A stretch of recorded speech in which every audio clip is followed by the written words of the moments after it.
शांति। आज 2 मार्च 2023 की बाबा की साकार मुरली है। मुरली के महावाक्य हैं, मीठे बच्चे, बाप के बने हो तो फर्स्ट नंबर लेने का पुरुषार्थ करो। मम्मा बाबा को फॉलो करने से, पढ़ाई पर ध्यान देने से नंबर फर्स्ट आ जाएंगे। प्रश्न है, मनमत पर किए हुए कर्मों के रिजल्ट और श्रीमत पर किए हुए कर्मों के रिजल्ट में अंतर क्या है? उत्तर है, जो अपनी मत पर कर्म करते हैं उन्हें आगे चलकर कर्म कूटने पड़ते, दुखी होते रहते हैं। मनमत अर्थात माया की मत से कोई देवाला मार देते, कोई बीमार पड़ जाते, कोई की अकाली मृत्यु हो जाती। यह सब है कर्म कूटना। श्रीमत पर तुम बच्चे ऐसे श्रेष्ठ कर्म करते हो जो आधा कल्प कोई भी कर्म कूटना नहीं पड़ेगा। गीत है, तुम्हें पाके हमने जहान पा लिया है। ओम शांति।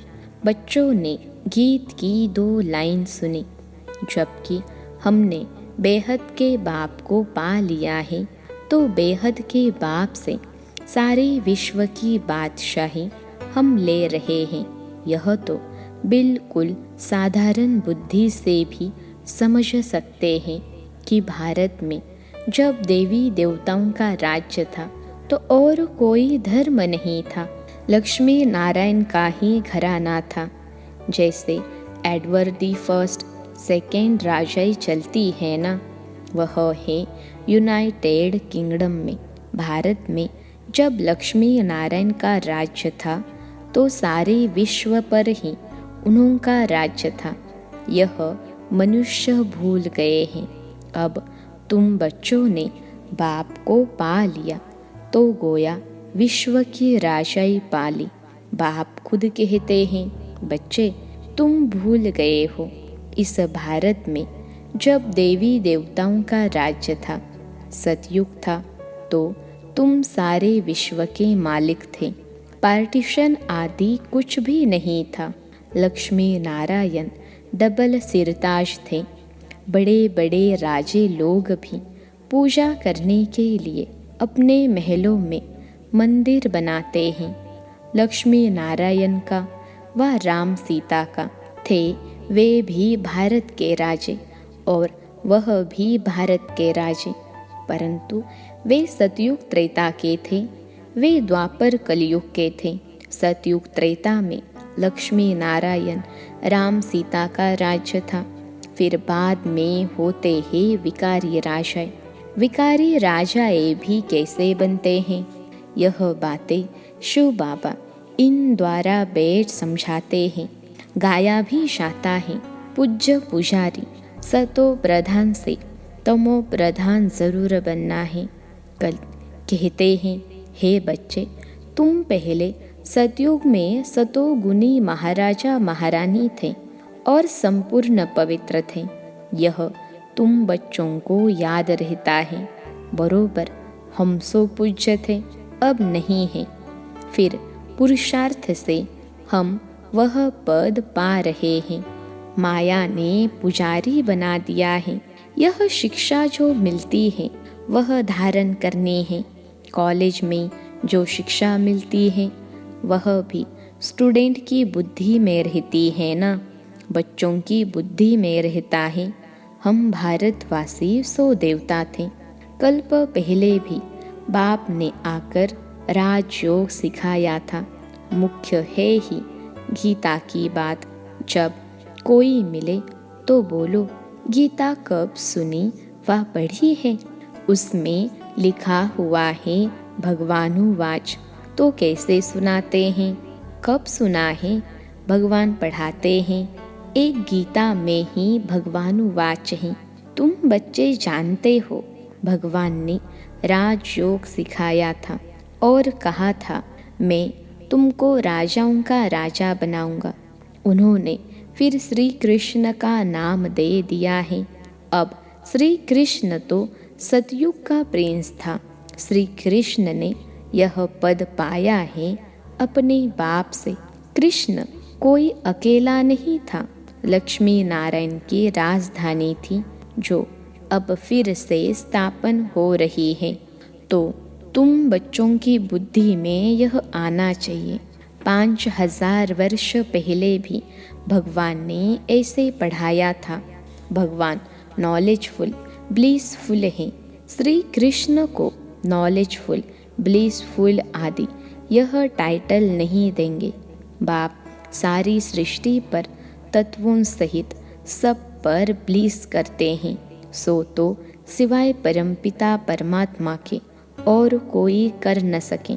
ब्लिस अर्थात मेहर।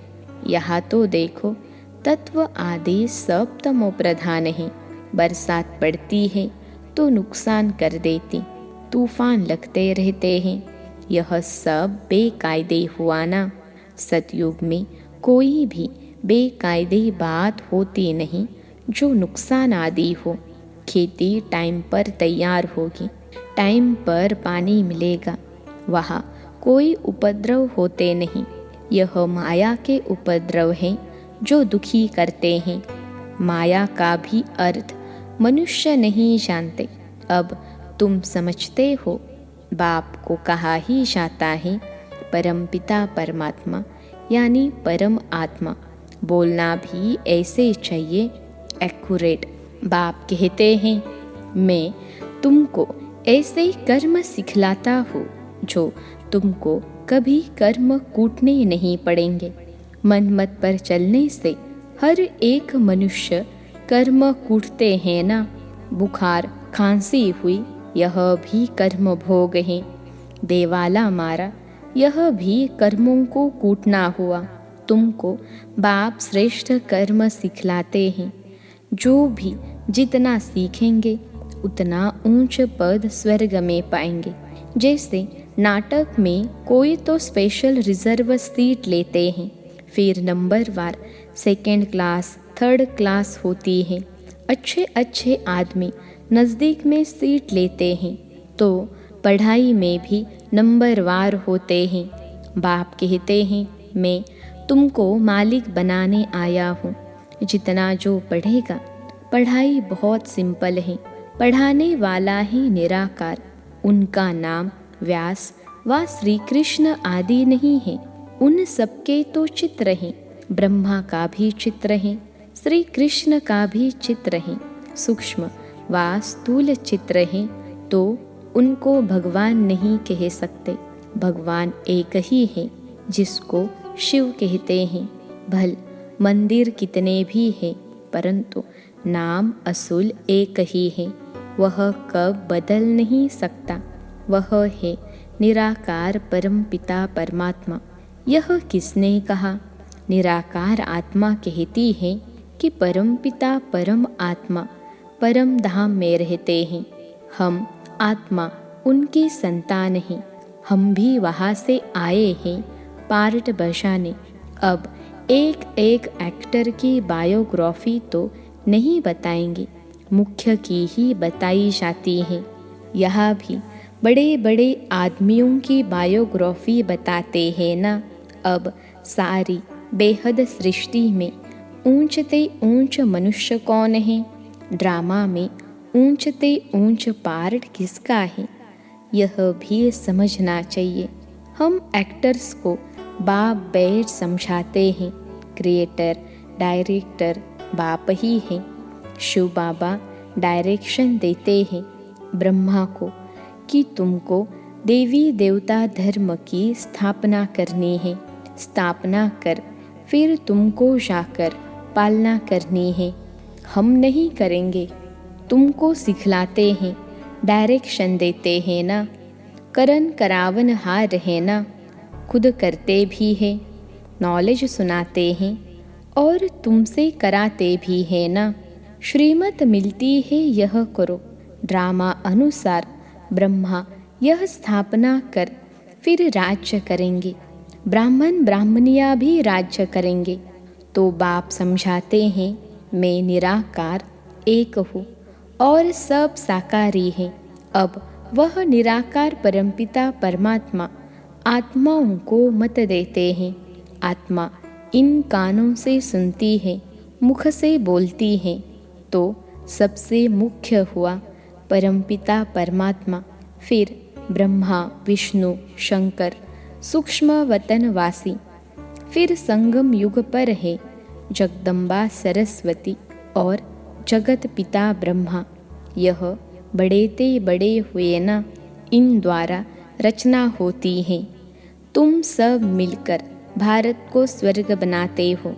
बाप की मदद से तुम मनुष्य को देवता बनाते हो। सतयुग में होते हैं दैवी संप्रदाय।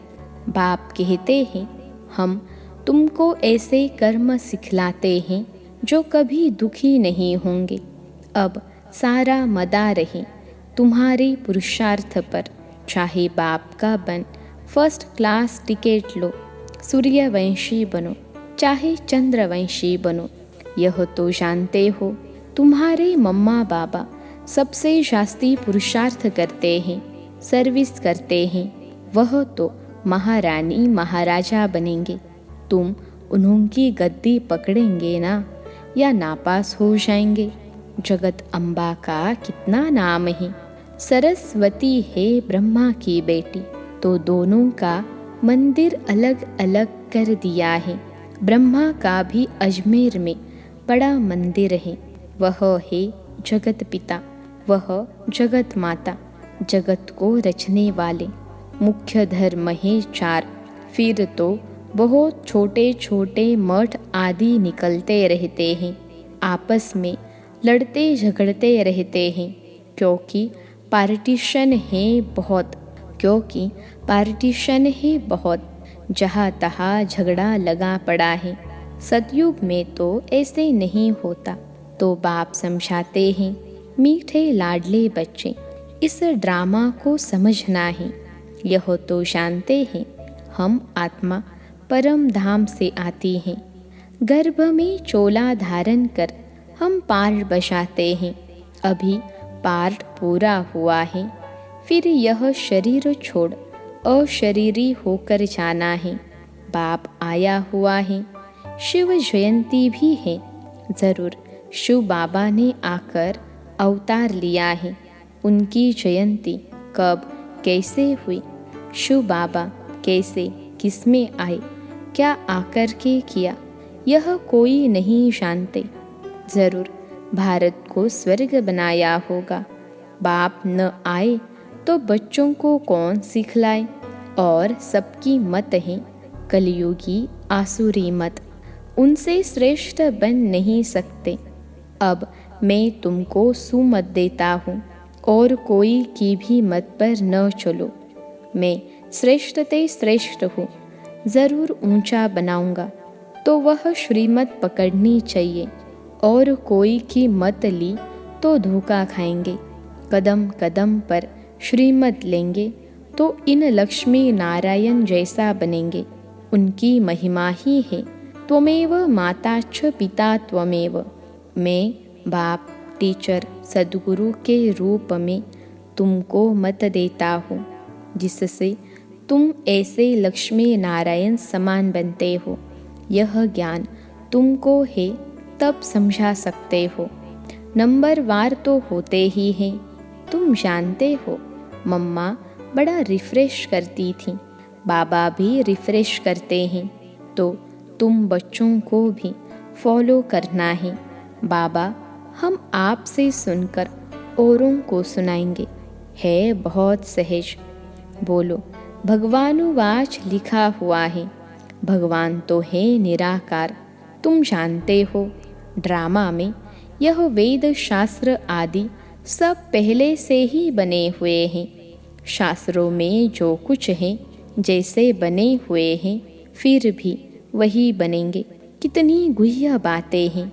गुह्य बातें सुनाते रहेंगे, जो बच्चे समझकर फिर समझा सकें।